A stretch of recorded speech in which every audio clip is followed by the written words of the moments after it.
Mas, benchmarknya berapa? Jadi setelah kita bahas soal bisnis objektifnya, sekarang kita punya pegangan. Kalau misalkan mau menerapkan iklan, sebaiknya pakai objektif yang mana yang untuk bisa ngedeliver si bisnis objektif itu tadi. Dan masing-masing bisnis itu juga beda-beda. Jadi seringkali gue juga ditanya, Mas, benchmarknya berapa? Tergantung.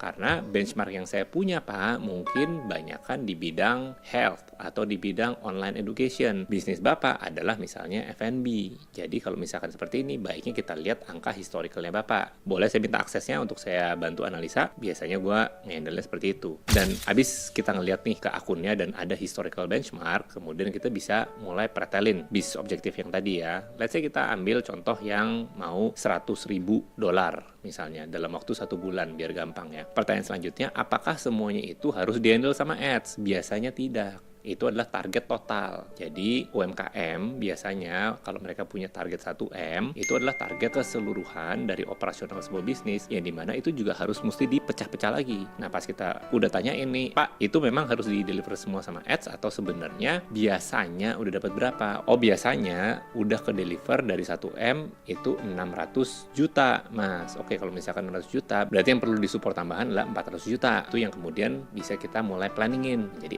ads. Nah dari situ kita ada kalkulasinya lagi nih, harga barang, conversion rate, jumlah barang yang harus terjual, dan berbagai macam, sehingga kita tahu, oke, ini adalah objektif yang paling tepat. Kemungkinan besar itu mesti ngedatengin traffic, nggak bisa cuma sekedar ningkatin impression atau ningkatin reach aja. Orang bisa beneran minimal berkunjung. Nah, untuk bisa nentuin apakah itu sales objektif di ads, atau itu leads objektif di ads, atau itu pasti landing page view atau traffic, itu tergantung lagi. Karena nanti perjalanan customernya yang bisa, yang visible, memungkinkan gitu ya, itu kayak gimana? Karena masing-masing bisnis akan beda. Bisnis di offline, coffee shop, itu akan mesti pakai ads objektif yang berbeda ketimbang e-commerce. Nah, itu kita mesti ngerti juga cara si bisnis ini mendeliver salesnya dan sales process yang biasa terjadi dan customer journey yang bisa terjadi itu bisa jadi berbeda-beda walaupun mungkin bisnis sama.